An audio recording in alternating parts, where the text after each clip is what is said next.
Just like with any program, it's important to know the potential of Excel. It's also important to know its limitations. Now, some people ask me, is Excel actually still relevant?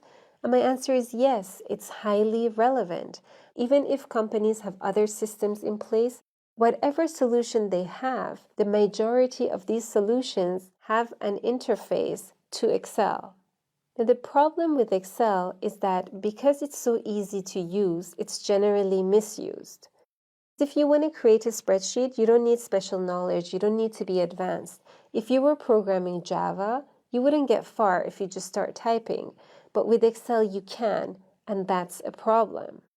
That's why it's important for any users who are going to use Excel to receive a good training. Now, I compare Excel's reputation to what carbohydrates, have gone through. The reason is because, carbs were seen as bad and evil for good health. I remember wanting to order eggs and toast when I was visiting LA. The waitress asked me twice if I'm really sure if I want to order the toast because it's carbs. That was in 2002, by the way. It was around the time that Excel got its bad reputation. Companies were at the time really overdosing on Excel. They used it for purposes that it wasn't designed for, and then a lot of companies blamed it. So then they replaced it because by that time they had new tools that worked over the internet to consolidate numbers and create reports. But what did the smarter companies do that created these internet-based tools? Well, they made sure that they were all Excel compatible because they knew Excel's strength and they couldn't beat it. They knew that all their clients, like controllers and financial analysts, they knew how to use Excel. So they made sure that their new internet-based tools were actually compatible with it. And all those companies, they did a great job. The ones who tried to kind of automatically create the reports using PDF generators didn't do so well. Why? Because automatic translates to IT help desk, and the IT help desk generally has better things to do than to switch, let's say, a dot to a comma in a finance report. Now, going back to my carb story, people are finally coming to terms with the fact that if you eat everything in balance, you're on your way to good health. And this is exactly the case with Excel. First, it's important to learn how to use it well, to understand it, and then use it in balance for the purposes it was meant to be used for. This is my comparison of Excel and BI systems.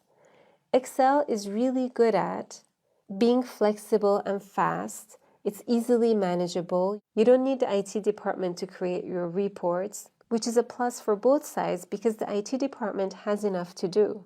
It's also the least costly approach. But Excel is not so good at its security. It's prone to errors and handling large amount of data, although with the self-service BI tools that has majorly improved. The key point here is also that the development of your reports really depends on the knowledge of the person who created it.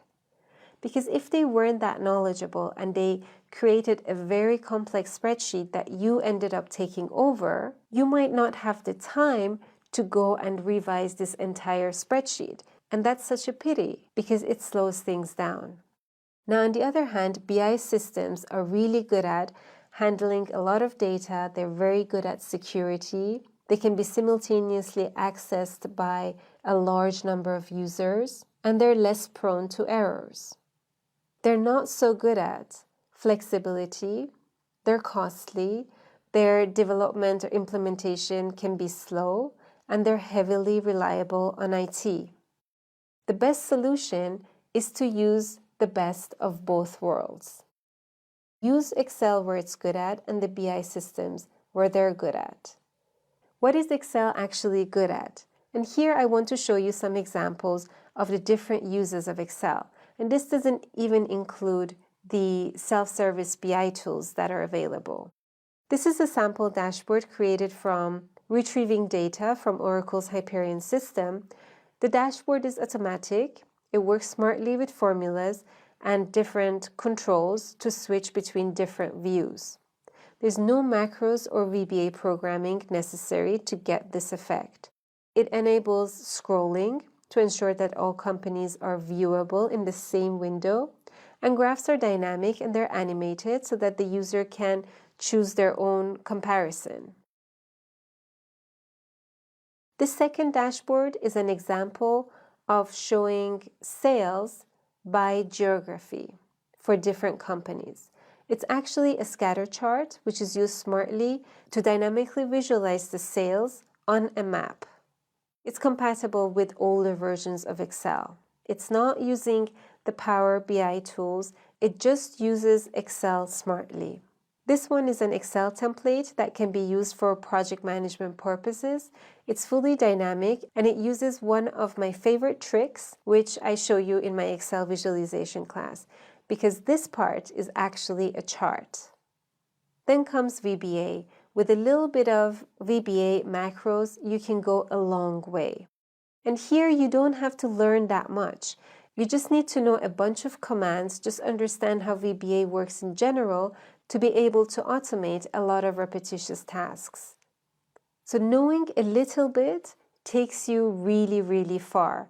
The 80-20 rule definitely applies here. And on top of this, you have the entire BI tools that have been majorly improved on in the past years.